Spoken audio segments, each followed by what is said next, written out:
whatever you are aware of, you are vibrating about, and that really is a good word to describe your point of offering, better stated, your point of attraction.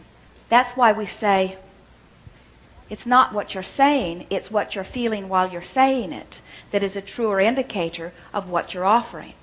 You see, when you were little, learning words, and you learned a word like money or dollars, you not only learned how to make the word with your mouth or how to use it in a sentence, you learned the way the word felt.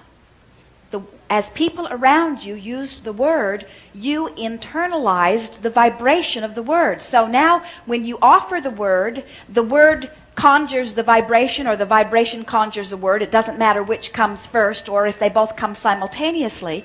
But it's difficult for any of you to offer a word with a different vibration than it was vibrating when you first learned it. So if you had people around you that were struggling with dollars, if you said, "Mother, can I have this? I'm wanting this for school." And your mother said, "I guess."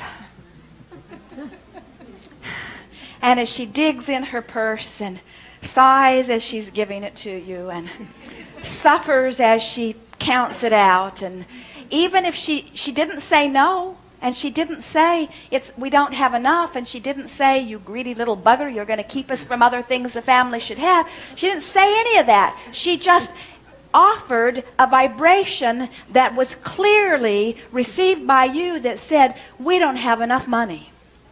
So you took that money that was not enough, and you spent it for things and got not nearly enough, and you developed your habits. You see, you learn your vibrational offering.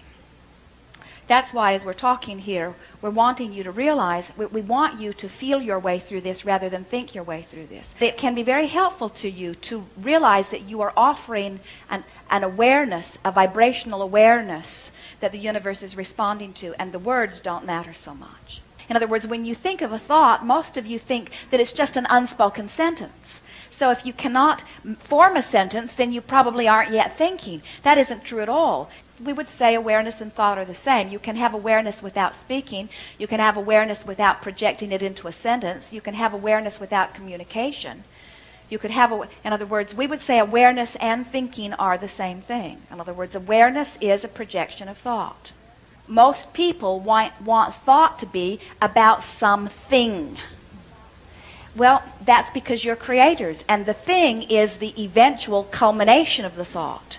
But what we are wanting you to do is to look for the feeling within the words rather than the substance or the manifestation within the words. And when you do that, you'll get a greater sense of creation. But what we want to imbue within you is the realization that what creation is generating a feeling place within my being that then the universe matches in lots of different ways, projecting a vibration that is so consistent that it's very easy for the universe to respond to that consistent vibration.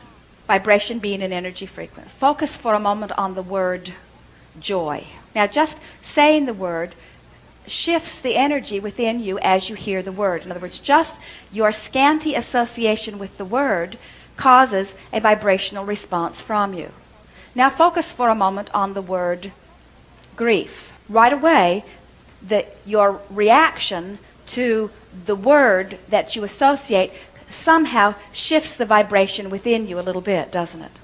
Now, imagine stopping in a point in time and saying, right here and now, it is my desire to project into this time-space reality a sampling of the energy that I believe is my source.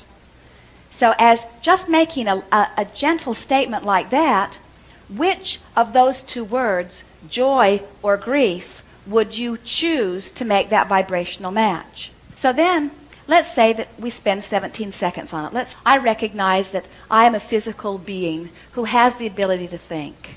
And as I look around, I can see lots of subjects that I might think about.